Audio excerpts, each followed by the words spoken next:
going My concern. first, let's make this historic moment here, okay? All right. Lay it on me. In this exact room All right. that I grew up in this house, there was a TV right there, and I'll never forget this as long as I live. It's a black and white TV.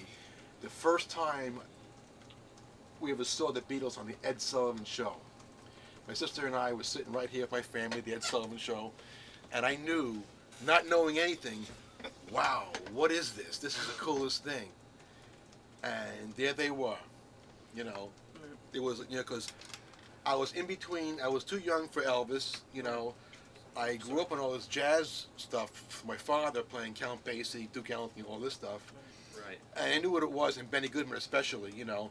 And then all of a sudden, and I didn't really catch on to Perry Como and all that stuff. I didn't really like that, Yeah, you know. right, sure. And as soon as I heard the Beatles, I went, ooh, Right. this is what I like, you know. Right.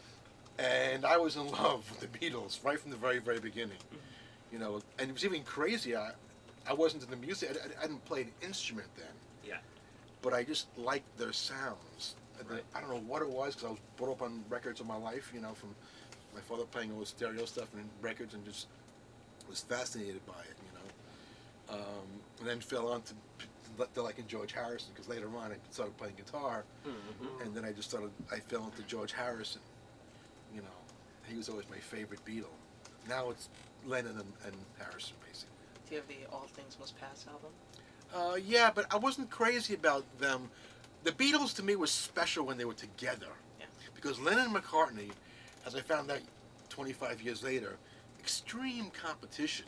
Right. Those guys were rivalries. I mean, I've worked with some English, British musicians recently and over the years, and also I've got this new thing on the Cream, which is so cool. This video on the Cream. Right. Those guys were like ruthless with each other. They would kill each other if they could, you know. Yeah. Right. For competition, you know. So Lennon and McCartney were always trying to outdo each other, always. Right. Right to the point where George was like, "This is too crazy for me," you know. Right. You know, and so they were great, you know. Sweet. That's what I thought made them so great. Sure. You know, was their integrity of competitiveness, you know, of getting things to happening. And sort of a good segue into that is their intense competition with Brian Wilson. With Brian Wilson, sure. And I mean that was their inspiration for Sgt. Brian Pepper. Wilson was more. I think Brian Wilson was actually more competitive with them than they Yeah. were. Well, with they were him. both They were both in awe of each other, but didn't even know it. Yeah. You know. Well, the Beach Boys actually was when Rubber Soul came out. The Beach Boys actually, Brian Wilson was so amazed by the album Right. that he and the Beach Boys actually held prayer sessions to ask God for an album that good, and the result was Pet Sounds. Right. Yeah. Although I haven't ever, I've heard some rumblings about it, but I haven't ever read anything truly directly from the Beatles saying that Pet Sounds inspired Sgt. Pepper's. I have something for you. I think I have. Yeah. Paul McCartney, I Paul think, McCartney. said that Yeah. inspired him. He said God I only have knows Mojo his favorite magazine, song I of can all get you. time. Right. Really? They had a copy of that. But you know, to kowtow, kind of jump on that a little bit.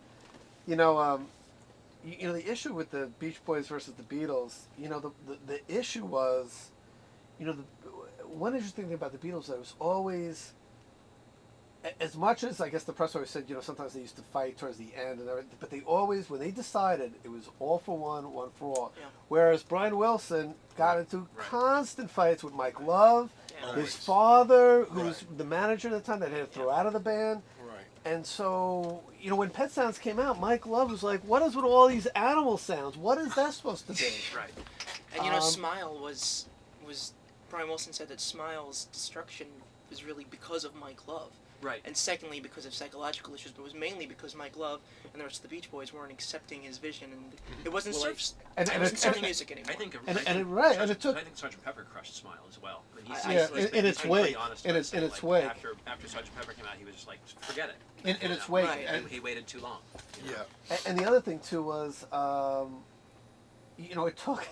Fascinating. Well, you know, like, I'm a big Pete Townsend fan. I'm Yeah. a big Who fan. That's my Hey, big John, move up a influence. little bit. I'm actually going to swing on this way. And the thing about, This way. wait a second. Let's go over there. You want to go right there? No, you go over there. You want to go where? I think you're being, Just don't you're bang being, against you're the being turntable. filmed. Oh, I'm sorry. I didn't know. It's like I didn't want to like smack you anything. That's it. You're cool.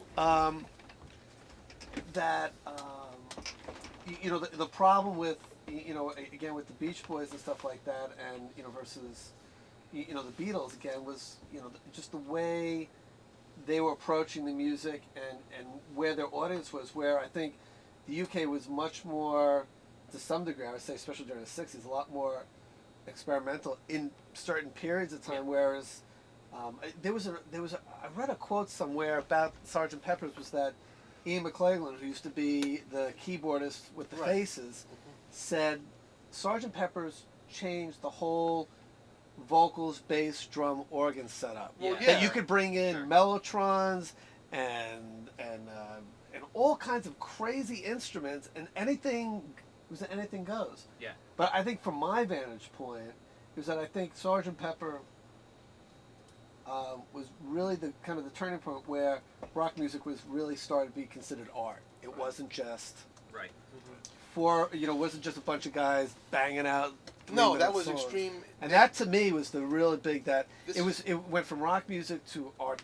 Right, but this is where they really got in tune with the recording studio. They realized, Right. and the first few albums were all recorded in a day, 2 days, whatever it is. This one's like, we can overdub separately, because the bass on that album was done last. Right. McCartney played bass He last. played bass last. Still all 4-track, but bounce down, bounce down, bounce down, Right. to roughly 32 tracks. But that was 1-inch 4-track, and those guys had the best consoles, all tube consoles. Annoying trivia: 129 days to record. Is that right? Oh, very good. Interesting. 100 days. Wow. I mean, most of them were done in 2 or 3 weeks. 129 days over Right. X amount of. Let me ask Jim a couple more questions, and I'll get to you, Jim. So, tell me about, if you can remember it this specifically, the day you bought Sgt. Pepper's when it came out. Well, the day I bought it most likely was Roosevelt Field, where we all went every Saturday to buy 45s and albums then, Right. But more so, that was like, let's see now.